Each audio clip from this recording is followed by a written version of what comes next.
쏟아붓는 거 봐. 500만. 이야.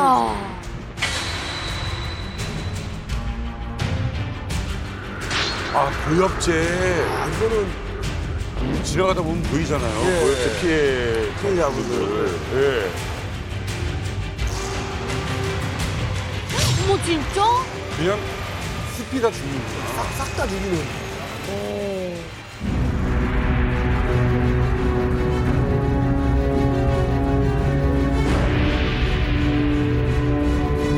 어머, 저 뭐야. 오, 너무했다. 네이팜탄.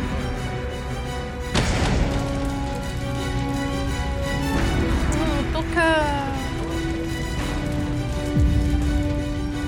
아유, 저게 무슨 일입니까, 저게. 현장에 있던 사람들이 보면 정말. 그러니까요, 저 아, 이거 유명한 이 사진은 진짜 사진이죠. 대표하는 사진이죠. 직접 가서 봤어요.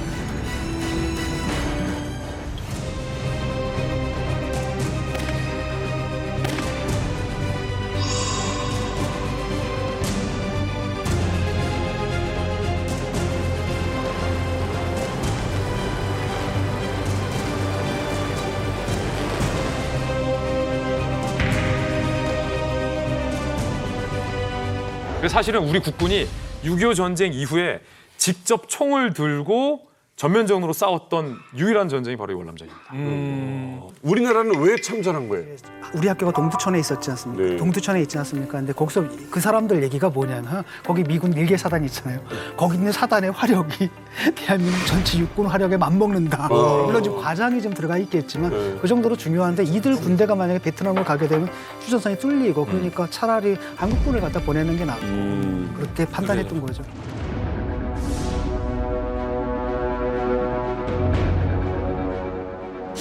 사진입니다. 북한군이었어요?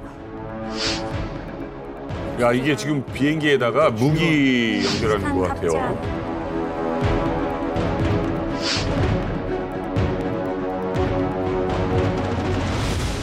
저게 미극이죠. 미극입니다. 가운데 뻥 뚫렸네. 네, 미극이는 가운데가 뻥 뚫렸어요. 여기가 엔진이 있는 건데 제가 북한 군인들이 그 베트남 군복을 입고 참전합니다. 아. 실제로. 왜냐하면 비행기잖아요. 서로 물고 뜯기고 하다가 이게 떨어져서 잡히면 북한군이 공식으로 참전한 거죠. 그렇지. 그러니까 베트남 군복을 입히고 베트남 군복을 입고 했는데 아까 군복 입힌 거는 지상군.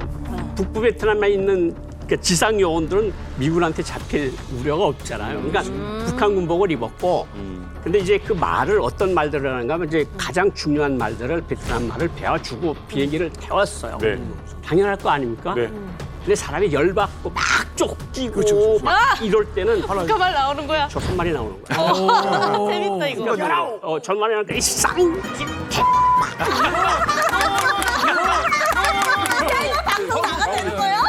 그냥 뭐 거기 서 있으니까. 지금 막 이런 말이 나오니까 미군 조종사들이 막 종 막 이러고. 저기 듣지 않던 말이 나오는구나 이게. 어떻게. 이게 다 조정이 녹음이 되잖아요. 그렇지. 그러니까 갖다 놓고 말했는데 누구든지 미국 사람이 그 말을 알아듣는 사람이 없는 거예요. 그렇지. 근데 그거를 그러니까 이게 거기 많은 나라 뭐 호주군도 들어가고 여러 나라 군대들이 들어갔잖아요. 그렇죠. 몇 년 전에 베트남 이게 돌려보다가 한국군이 있으니까 이게 무슨 소리냐? 그러니까 욕하는 소리다. 그렇지. 그러니까 미군이 이게 북한군이 들어왔구나. 그거를 확실히 알았고 야. 베트남전은 사실은 한국군도 들어가서 싸웠지만 또 다른 6.25예요. 남북군이 남북한이. 거기에서 공군, 공병대, 반항공군 뭐 이런 것까지 해서 무지 나가서 도와줬거든요. 베트남을.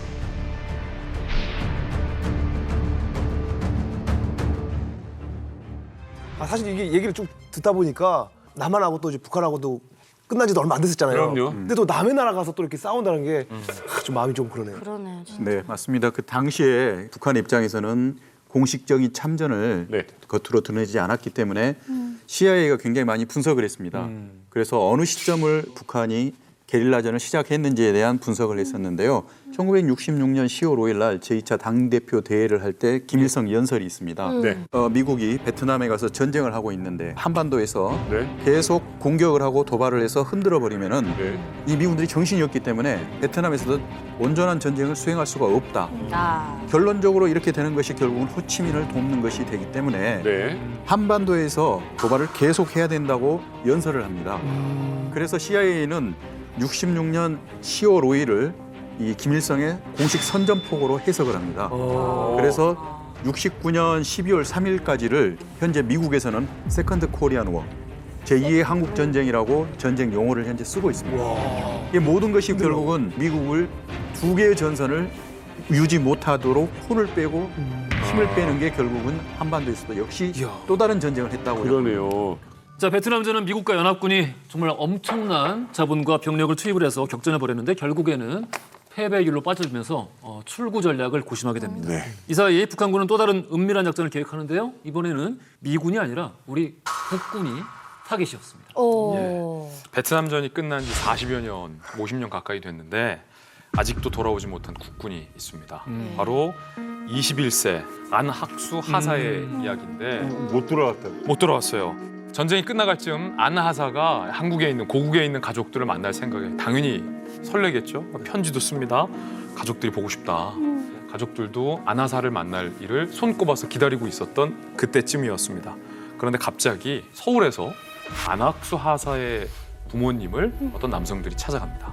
그리고서 청천벽력의 소식을 전해줍니다. 귀하의 아들 안학수 하사는 베트남전에 참전하던 중에 월북을 선택했습니다.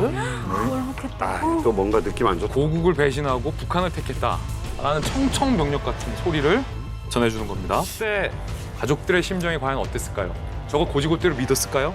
그래서 제가 안학수 하사의 친동생을 직접 만나고 돌아왔습니다. 안학수 하사님이 정확히 어떻게 당시에 실종이 된 건가요? 2년 근무하고 마지막 공무 출장을 하노이에 갔습니다. 거기 가서 주로 부대 생필품하고 의약품을 수령하는 업무를 했는데 베트공들한테 포로가 됐어요. 사이공 현 호치민에서. 그래서 아마 그 사람들이 포로 수용소에 수용되었는데 제가 아침에 제가 중학교 3학년 때인데 등교하는 길에 나가다가 그 문방구 하시는 아주머니가 막 뛰어와가지고 빨리 그 문화방송 옆에 근처에 있는 방송을 틀어보라는 거예요. 근데 보니까 여기는 평양입니다 하고 이러니까 난리가 난 거예요. 형님이 평양방송에서 뭐라고 방송하던가요? 그때 당시. 자기는 배가 고파서 그 미군들이 버린 담배 꽁초를 먹으면서 여기 오고 싶어 하는 북한으로 오게 됐다. 이런 식으로 뭐 어이없는 그런 그런 발표를 합니다.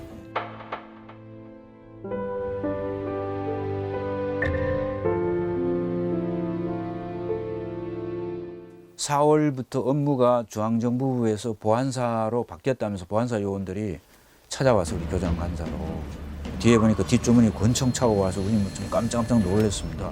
그랬더니 내가 하나 죽여도 여기 누가 몰라 하고 정말 방아쇠를 착착착 당기는데 정말 그 기분을 지금 생각하면은 내 심장 고동 소리가 그렇게 크게 뛰는 걸 내가 그때 처음 알았어요. 너무 힘들었어요. 가족들이 근데 이렇게 얘기를 해요. 고문보다도 더 힘든 게 있었다. 바로 안학수 하사에게, 우리 아들에게, 우리 형에게 무슨 일이 있었는지 알 수 없다는 사실이 너무나도 괴로웠다. 진상. 힘들었다라는 거죠. 그때 당시 청와대, 중정, 국방부, 보안사, 지금의 기무사에게 이 부모님들이 다 찾아다니면서 우리 아들의 명예를 회복해달라라는 진상 규명에 대한 민원을 제기했는데 부처들은 다른데 답변은 똑같았다고요. 뭐였냐면 월북자 맞으니 더 이상 민원 제기하지 말라. 더 이상 민원 제기하지 말라. 월북 맞다라는 얘기를 우리 정부에서 관계자들마다 다 가족들에게 들려줬다는 거예요. 자, 베트남전에서 이 안학수 하사에게 과연 진짜 무슨 일이 있었길래 당국에서 월북자가 맞다고 왜 확신을 하는 것인지 안하사 실종 26년 만에 그 실마리가 드디어 보이기 시작합니다. 북한에서 한국으로 간첩 들여오지 않습니까? 가서 이제 전향을 하면서 여러 가지 사실 비밀스러운 이야기를 털어놓죠. 근데 전향한 이 사람이 이런 증언을 합니다. 나 안학수라는 사람하고 같이 1년 동안 생활했다. 어머. 어떻게 왔냐? 중국을 통해서 평양으로 왔다. 중국을 통해서 평양으로 왔다. 그러니까 북한이 베트남전에서 그 안학수를 중국을 경유해서 평양으로 데려가. 아유. 아, 자진 월북이 아니라 스스로 북한에 간 게 아니고 납치됐다라는 건가요? 사이공 네. 저 밑에입니다. 제일 끝에. 예. 맨 끝에요. 지금 호치민시라고 하는 게. 네. 그럼 거기서 못 가. 북부 베트남으로 가려면 얼마나 많은 남부 베트남 군대가 있을 거고 경찰이 있을 거고 미군이 있을 거고 한국군이 있을 거 아니에요. 근데 제 생각에는 호치민 루트를 이용을 해서 그래서 베트남을 통과해서 동남아시아를 통과해서 중국을 통해서 들어간 거로 보이고요. 왜냐하면 어떤 사람이 도움이 없이 호치민 루트라는 울창한 그 열대수림 같은 걸 뚫고 가지 못하거든요. 그러니까 여기서 또 한 가지 뭐 그런 말까지 좀 있었어요. 그러니까 급수에 따라 다르지만 베트콩하고 북부 베트남군한테 우리가 $3,000 주겠으니까 한국군을 납치해서 우리한테 넘겨라. 3,000달러씩. 이게 가능성이 제일 높아. 그렇죠. 이게 가능성이 제일 높은 거죠. 그러니까 거기서도 치열하게 남북이 다투는 과정에서 결국은 안학수 하서가 희생물이 되지 않았나. 저는 그렇게 생각합니다. 지도만 놓고 봐도 그 사람이 혼자서 갈 수가 없어요. 거기를. 귀순자의 증언이 맞다면은 이게 빨리 조사해서 아나운서를 데려와야 하는데 네. 이 가족들이 얼마나 애가 타겠습니까? 그래서 아까도 뭐 여기저기 민원을 넣어봤지만 돌아오는 대답이 굉장히 차가웠죠. 이 빨갱이 가족 주제에 왜 자꾸 전화냐? 그러니까 당시에는 뭐냐면 뭐 납치고 이런 걸 생각하는 게 아니라 일단은 북으로 넘어가게 되면 일단 의심부터 받아요. 국익 차원에서 젊은 청년들을 그것도 정말 수많은 청년들을 사지로 이렇게 몰아세웠는데 거기서 목숨을 걸고 싸운 군인에 대한 예우가 이거밖에 되지 않는가. 이제 씁쓸합니다. 네. 제가 동생 이제 안용수 씨를 만나서 직접 받아온 그때 당시 외교부 문건을 스튜디오로 가져왔습니다. 두 가지 문건인데 겉장에는 이렇게 돼 있어요. 보시면 1969년 8월 22일이에요. 그때 당시에 작성됐던 문건입니다. 1969년 8월 20일 현재 우리 외교부가 그때 당시에 파악한 실종자 명단입니다. 보면 가운데에 안학수 하사라고 실종자 명단을 파악해 놓고 있습니다. 실종자라는 그런데 그 밑에 보시면 비고 상기 실종자는 포로로 확인되지 않았으나 포로로 간주한다. 그러니까 이미 아까 안하사가 평양 방송의 모습을 드러냈던 게 언제였어요? 67년이었잖아요. 그런데 이 문서 작성된 시기 한번 보세요. 69년이에요. 그때 당시의 정부는 스스로 제발로 북한을 찾아간 게 아니라 납치되거나 월북됐다는 사실을 알고 있었다는 거잖아요. 그렇죠. 안학수 가사 부모님은 그 수십 년의 세월을 어떤 심정으로 보냈겠습니까? 정부가 나라가 한 참전 용사와 그 가족에게 이러면 안 되는 거잖아요. 어쨌든 세월이 흘러가지고 저 사실이 이제 문건이 공개가 됐잖아요. 네. 그래가지고 2008년도에 정부 합동조사단이 베트남 현지에 가가지고 조사를 해요. 2008년이요. 2008년도에. 그럼 명백히 이제 국방부가 잘못을 한 거지 않습니까? 그럼 우리 잘못했다라고 인정을 해야 되는데 납북됐을 개연성이 아직 높다.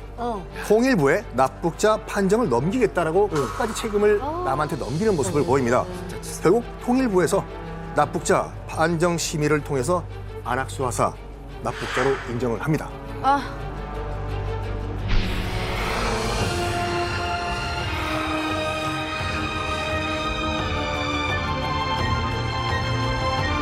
(2009년 7월 21일) 가족의 노력 끝에 국방부는 월북자로 분류가 되었던 안학수 하사를 국군 포로로 비로소 인정했습니다. 40년이 넘어서 인정했습니다. 안학수 하사는 이제 평양에서 탈출을 해서 북중 국경 만주 지역으로 해서 탈출을 시도하려고 하다가 결국은 잡혔어요. 잡혀서 평양으로 다시 끌려가서 거기서 이제 간첩죄로 총살형에 적용됐죠. 이게 뭐냐. 이게 평양에서 탈출을 하자마자 평양 시내에 막 확성기로 간첩 안학수를 잡아라는 확성기까지 막 부을 정도로 혈안이 돼서 결국은 잡혔는데 이 모든 증언들 뭐 이런 사실들을 한국의 이제 그 기무사라는 곳에서 다 알고 있었음에도 불구하고 전혀 어떠한 조치도 취하지 않았다는 거에 참 충격적이고 안타깝죠. 베트남 전장에서 한국군 포로들이 어떤 대우를 받았는지 아세요? 수기를 보면 죽음 아니면 북한을 강요받은 사례가 있다고 해요. 한국군 포로 학대나 학살 경험담도 많았고 우리 국군의 포로의 사체를 매달아 놓기도 했다는 증언도 있습니다. 자, 그중에서 어쩔 수 없이 북한으로 끌려갈 수밖에 없었던 우리 군 포로가 있었다는 거죠. 왜 박정희 정권에서 왜 이렇게 그렇게 공개를 안 했냐? 이게 썰이에요. 여러 가지 썰 중에 하나는 뭐냐면은 이제 유신 정권을 세웠고 산업화를 시켜야 되는 상황에서 이제 미국에서 이제 금융 지원을 받아야 되는데 그 어떻게 보면 교환 차원에서 파병을 했다. 그렇기 때문에 어차피 자기 정권 유지를 위해 가지고 파병을 했는데 구설수를 만들기 싫었던 거예요. 괜히 또 국군포로가 잡혀가지고 지금 북한에 건너갔다 그러면 뭐 우리 국민인데 왜 찾질 않느냐. 또 자기 업적을 지금 쌓아나가는 입장에서 생채기가 나는 거를 견딜 수가 없었던 것이죠. 그냥 쉬쉬쉬 해라. 넘어가자. 이런 분위기였던 거죠. 잡음을 없애려고 했다. 그런 주장이 있죠.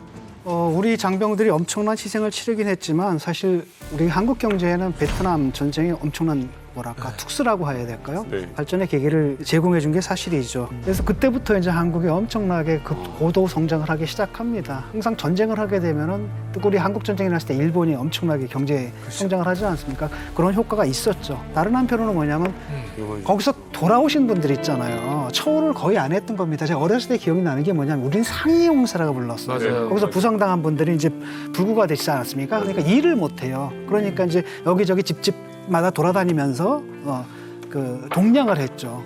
그 모습을 보면서 이제 가슴이 아팠고요. 또 하나가 뭐냐면 외상후 증후군 기억나는데 대학교 1학년 때거든요. 한 분이 쩔뚝쩔뚝 지팡이를 짚고 오시더니 갑자기 탁 뭐가 들린 듯 벌떡 일어나더니 막 지팡이를 딱 이렇게 잡고 살부터 세는 거예요. 소대장님 적군이 몰려오고 있습니다. 이러는 거예요.